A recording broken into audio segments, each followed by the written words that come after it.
Knowing how dangerous the ocean is, I don't know what gives y'all the confidence to continue to play in these waters. So you got Kelsey Findler, this American woman. She's trying to make history by being the youngest and first American woman to row in this boat solo from California to Hawaii. Let me start off by saying that she got way more confidence than I would ever have. For anybody that been on cruises before, you know how dark it can get on that water once that sun goes down. Not to mention the last video she recorded was on day 7.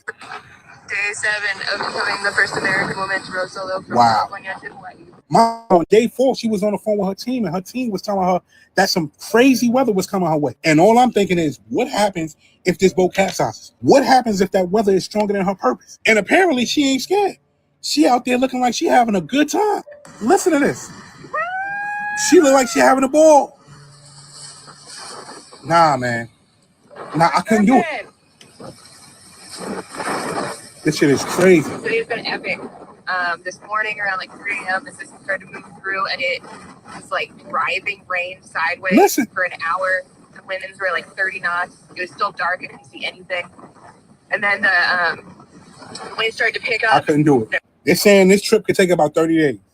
All I can say is I'm tuned in. I'm scared, but I'm tuned in. This shit is crazy. We wishing you the best over here, and I'm watching. I'm out. Yeah, you can have that shit. You can absolutely have it. That is some white Caucasoid shit. Sorry. I don't know if there's ever been in history a time where I recorded or documented visually with my own eyes a black man or woman doing this. Absolutely not. And look, let's be clear. The adrenaline junkie in me, I'm all for it. I think it's hella cool.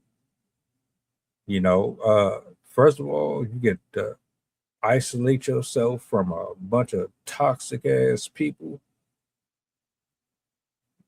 This is probably the closest that you could possibly get with the creator himself. And I love being by the water. That's my bread and butter. That's my tranquil place. In theory, if I could do this within a couple minutes or an hour or something, I'd do it. But you tell them 30 days, it's going to take 30 days to get from California to Hawaii on that little ass boat in the middle of nowhere.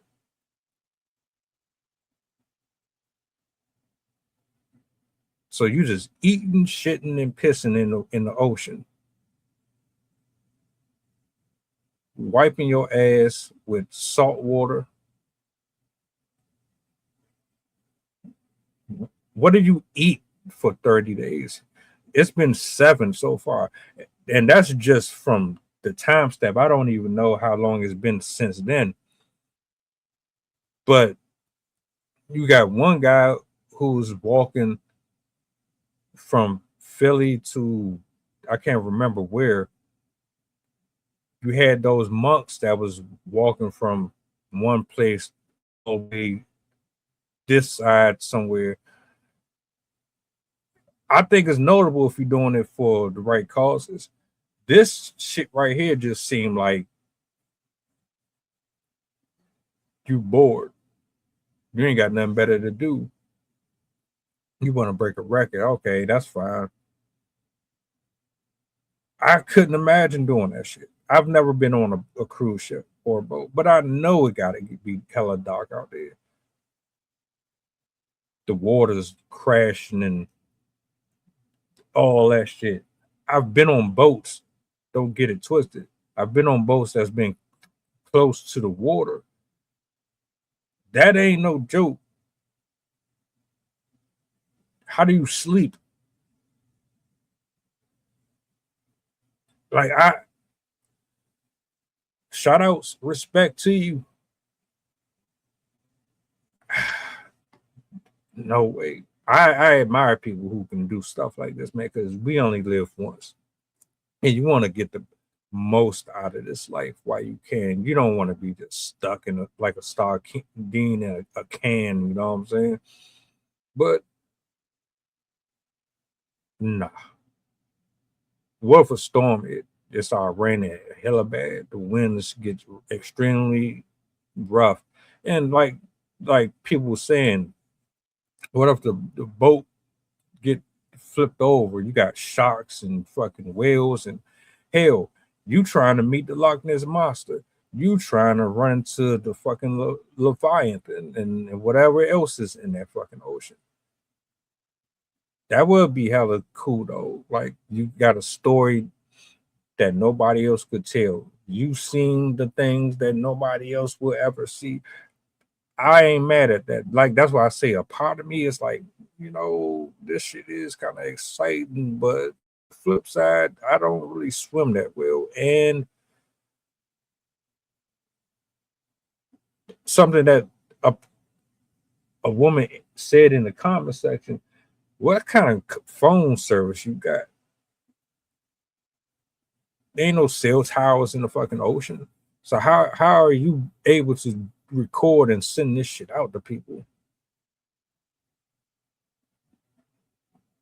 That's the only good thing about this. If something happened, at least you got your phone. But what if that shit fall in the water and like that shit get damaged or something? Then what?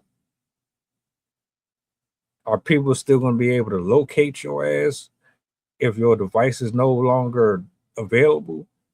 What kind of charger system you got to keep your battery going? Like, oh man, you had to have prepared for it. I'm sure you have, because I'd be damned if I didn't think of everything. If you're gonna really do that, I don't know. Would y'all do it though? What would they pay you? Because she seemed like she's doing this shit for free.